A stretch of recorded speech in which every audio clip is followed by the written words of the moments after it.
जय हिंद दोस्तों। अब हो जाओ खुश। अब कोई भी बैंक या फिर एनबीएफसी आप सब पर सीधा केस नहीं कर सकती। जी हाँ दोस्तों, आप लोग बिल्कुल सही सुन रहे हो।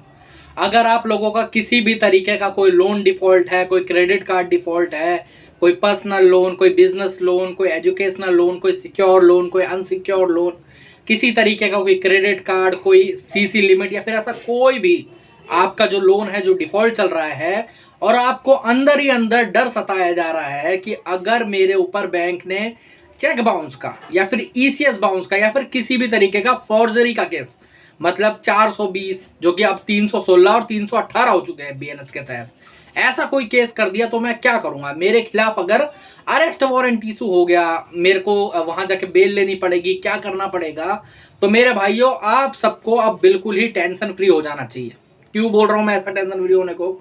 आज जो पहले होता था जैसे कि आपको नोटिस आते थे और बैंक सीधे सीधे सीधे सीधे मुंह उठाकर आपके खिलाफ केस फाइल कर देती थी, अब ऐसा नहीं हो सकता। आप सभी को पता है कि हमारा जो आईपीसी कानून था वो चेंज कर दिया गया, वो बीएनएस लागू हो चुका है हमारे देश पे। और बीएनएस लागू होने के बाद काफ़ी सारे कानून के अंदर काफ़ी सारे अमेंडमेंट आए हैं, काफ़ी सारे कानून चेंज हो चुके हैं। तो उसी तरीके से हमारा चेक बाउंस का, हमारा ईसीएस बाउंस का और हमारा फॉर्जरी का केस है जो सबसे बड़ा केस है, अभी भी कोई किसी थाने के अंदर एफआईआर नहीं हो सकती है, किसी भी तरीके का कोई क्रिमिनल केस नहीं कर सकते। जाके ऐसे ही मुंह उठा के गए थाने के अंदर कि भाई साहब इन्होंने 420 कर दी, हमारे साथ फ्रॉड कर दिया, ऐसा कुछ अभी भी नहीं कर सकते और ना ही पहले कर सकते थे। लेकिन अब आपके लिए अच्छी चीज़ क्या हो गई है, मैं यही चीज़ आप लोगों को समझाने वाला हूँ। कई हमारे भाइयों को बहुत दिनों से प्री कॉग्निजेबल नोटिस रिसीव हो रहे हैं, समझ रहे हो? प्री कॉग्निजेबल नोटिस रिसीव हो रहे हैं और वो लोग बहुत ज़्यादा डरे हुए हैं कि यार ये जो नोटिस आए हैं, कहीं इनके बाद मेरे ऊपर कोई अरेस्ट वारंट तो इशू नहीं हो जाएगा, कहीं कोई और दिक्कत तो नहीं हो जाएगी, कहीं कोई और परेशानी तो नहीं हो जाएगी। मैक्सिमम जितने भी बैंक है और मैक्सिमम जितने भी एनबीएफसी है, उन सब ने ये केसेस कहाँ कर रखे हैं, या तो कलकत्ता में या फिर कहीं साउथ में। अब आप सभी को पता है जो नॉर्थ में रहता है या फिर जो साउथ में रह रहा है, जो साउथ में रह रहा है उसके लिए नॉर्थ में कर रहे हैं, उसके लिए कहाँ कर रहे हैं। जैसे कोई साउथ का बंदा है, तमिलनाडु का, केरला का, हमारा क्या कहते हैं कहीं कर्नाटक का, तो उसके लिए केस कर रहे हैं जयपुर में, दिल्ली में, हमारा मुंबई में कर रहे हैं। इतना दूर, कम से कम 1000 किलोमीटर दूर केसेस करे जा रहे हैं। तो ये क्या चीज़ है प्री कॉग्निजेबल नोटिस जो आपको बचा सकता है। जी हाँ, बहुत अच्छे तरीके से आप लोग सुन रहे हो कि पहले डर था ना कि अचानक से नोटिस आते थे, उस नोटिस का रिप्लाई देने के बावजूद, उस नोटिस का रिप्लाई देने के बावजूद भी वो लोग सीधे ही केस फाइल कर देते थे, कईयों का ऐसा होता था। तो अब ऐसा नहीं हो सकता। ऐसा क्यों नहीं हो सकता? अब ये प्री कॉग्निजेबल नोटिस आखिर है क्या, ये आपको रिसीव क्यों होता है?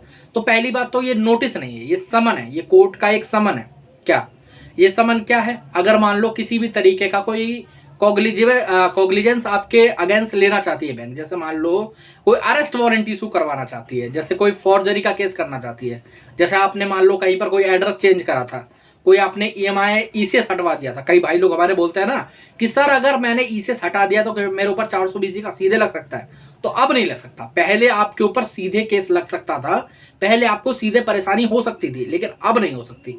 अब उन लोगों को प्री कॉग्निजेबल समन आपको भेजना पड़ेगा, उसमें एक डेट देनी पड़ेगी, कम से कम जो डेट पड़ेगी वो 1 महीने बाद की पड़ेगी। मान लेते हैं कई लोग बोलते हैं ना सर अगर मेरे को मान लो 10 दिन पहले वो रिसीव हुआ या 5 दिन पहले रिसीव हुआ तो मैं क्या करूँगा, मेरा तो वहाँ पर कोई लॉयर नहीं है, मैं तो वहाँ पर जा नहीं पाऊँगा, तो वहाँ पर जाके मुझे कैसे बेल लेनी है, क्या करना है क्या नहीं करना है। तो पहली बात तो एक चीज़ जान लो, अगर आपका कोई चेक बाउंस हुआ है या फिर आपका ईसीएस बाउंस हुआ है तो मैक्सिमम चांसेस ये होते थे पहले कि पहले तो 95% कंपनियां करती नहीं है ऐसे केसेस। आप लोग बिल्कुल सही सुन रहे हो, ठीक है? 5% कंपनियां करती है, लेकिन उसमें भी ये डर रहता था कि वो लोग कलकत्ता में कहीं पर केस कर रहे हैं, हमें समन रिसीव नहीं हो रहे हैं, हमें पता नहीं चल रहा केस कहाँ पर। अचानक से अरेस्ट वारंट इशू हुआ, गेट पे आके कोई दरोगा खड़ा हो गया कि भाई साहब चलो आपकी 14 दिन की रिमांड स्टार्ट हो चुकी है ना, ऐसा होता था। लेकिन अब ऐसा नहीं है। अब प्री कॉग्निजेबल नोटिस से आपको फायदा क्या होने वाला है, इस समन से आपको फायदा क्या होने वाला है? इसका मतलब है कि अभी तक कोई भी कानूनी कार्रवाई आपके ऊपर स्टार्ट नहीं हुई है। जी हाँ, आप लोग बिल्कुल सही सुन रहे हो। समन जरूर आपको आया है, लेकिन आपके ऊपर कोई भी कानूनी कार्रवाई स्टार्ट नहीं हुई है। अभी आपके ऊपर कोई चीज नहीं ली गई है, आपके अगेंस्ट कोई अभी चार्जेस नहीं लगे हैं। वो प्री कॉग्निजेबल नोटिस का मीनिंग ही ये है कि भाई साहब आप वहां पर जाओ, आप ये देखो कि आपके ऊपर ये चार्जेस ना लगे, कि आपके पास कोई प्रूफ हो। जैसा मान लो कई बार क्या होता था ना, जैसे हम लोग चेक बाउंस का हमें नोटिस रिसीव हुआ, ओके, नॉर्मल नोटिस की बात कर रहा हूँ, समन की बात नहीं कर रहा। पहले क्या होता था, हमें चेक बाउंस का नोटिस रिसीव हुआ, या फिर ईसीएस बाउंस का हुआ, या फिर मान लेते हैं इसी का हुआ है, अपना क्या कहते हैं, जो हमारा फॉर्जरी का केस है उसी का रिसीव हुआ है, ओके। हम उसका जवाब दे रहे हैं, हम उसका प्रॉपर पॉइंट के साथ जवाब दे रहे हैं, एक तरीके से प्रॉपरली हमने जवाब देके वहां पर वो नोटिस का रिप्लाई हमने भेज दिया। लेकिन उसके बाद भी बैंक क्या कर रहा है, बैंक कह रहा है भाई साहब ये झूठ है, आप एक काम करिए, इसका रिप्लाई हम मानते, हम आप इसके खिलाफ केस दर्ज करिए। वहां पर केस दर्ज हुआ, ट्रायल स्टार्ट हो गया। लेकिन यहां पर अब क्या होगा, अब मान लो आपको नोटिस रिसीव हुआ, पहले नोटिस तो देना मैंडेटरी है, नोटिस तो आपको आएंगे, केस चाहे फाइल हो ना हो, नोटिस आपको भेजना पड़ेगा।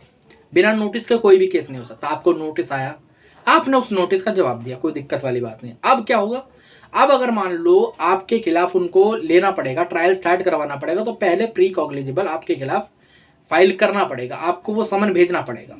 जब आपको समन भेजा जाएगा, लेकिन हाँ कई लोग गलती क्या कर रहे हैं, इस समन को इग्नोर कर रहे हैं। इस समन को बिल्कुल भी इग्नोर नहीं करना।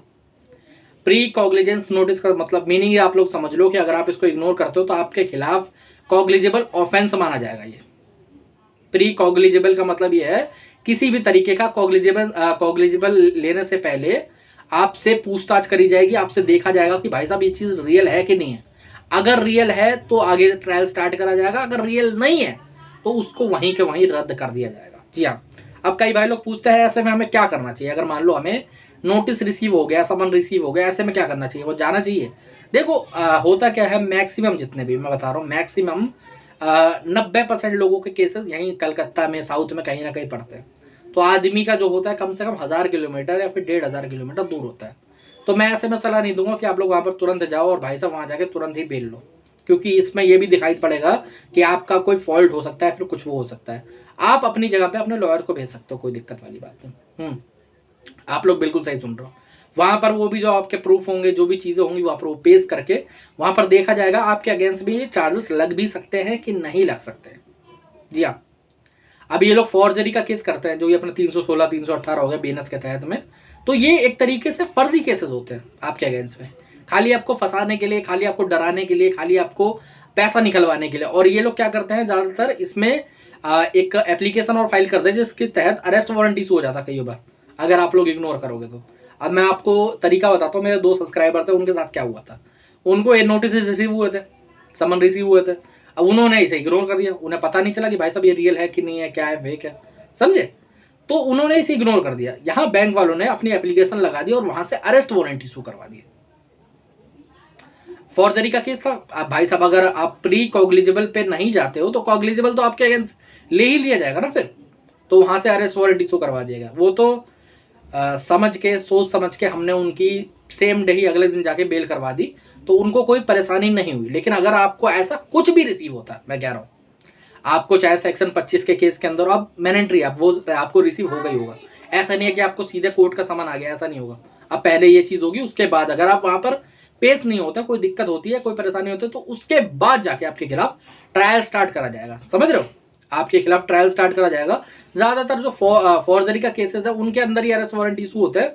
चेक बाउंस और सेक्शन 25 के अंदर इतनी खास दिक्कत नहीं है, ठीक है। अगर आपको फॉर्जरी का इशू हो रहा है समन, तो उसके अंदर आपको अपना लॉयर भेजना मैंडेटरी है। अगर आप नहीं भेजोगे तो वो लोग एप्लीकेशन लगा सकते हैं और उसके बाद आपके खिलाफ अरेस्ट वारंट इशू हो सकता है। बहुत ज्यादा दिक्कत वाली बात है। तो ऐसे में क्या करना है, आपको कुछ नहीं करना, आपको जो जिस भी कोर्ट में लगा है वहां पर अपने लॉयर को भेज के वहां पर फर्स्ट डेट ले लेनी है, कोई दिक्कत वाली बात नहीं है। पहली डेट के अंदर या तो आपका केस ट्रायल स्टार्ट हो जाएगा या फिर आपके केस को वही बंद कर दिया जाएगा, कोई दिक्कत वाली बात नहीं है। अगर उनके पास प्रूफ होंगे वैसे तो वो ट्रायल आगे स्टार्ट हो जाएगा, अगर नहीं होंगे प्रूफ तो वहीं के वहीं बंद हो जाएगा। अब कई भाई लोग बोलेंगे अगर सर बंद नहीं हुआ, ट्रायल स्टार्ट हो गया, कोई दिक्कत वाली बात नहीं है, वही सेम चीज़ है, चलता रहेगा। आगे चल के आप कभी बेल ले लीजिएगा और वो केस चलता रहेगा, कोई दिक्कत परेशानी नहीं होगी। एक बार बेल लेने के बाद सेम डे बेलेबल ऑफेंस है, कोई दिक्कत परेशानी नहीं होती है। आप लोगों को टेंशन लेने की जरूरत नहीं है।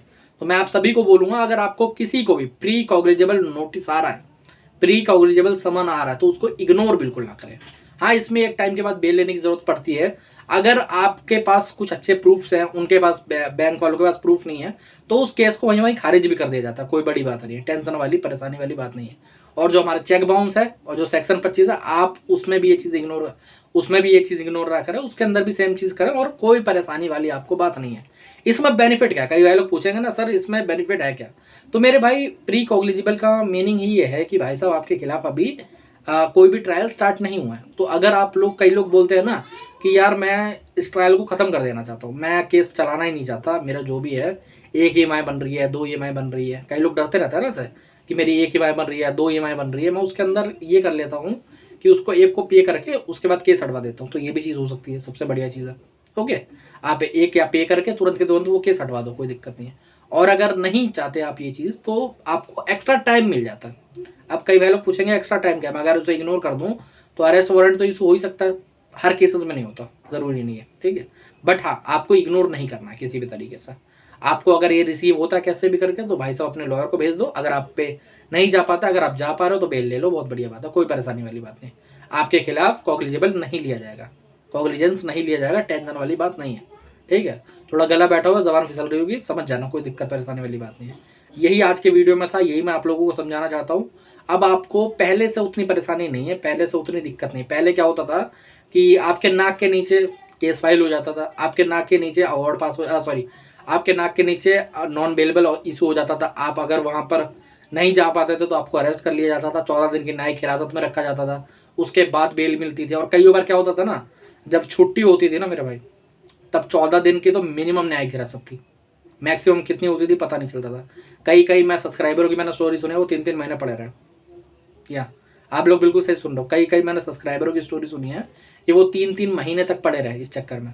तो अब ये चीज़ नहीं हो सकती वहाँ पर, तो आप लोगों को डरने घबराने की बिल्कुल भी जरूरत नहीं है। तो दोस्तों आज के वीडियो में इतना ही, जय हिंद।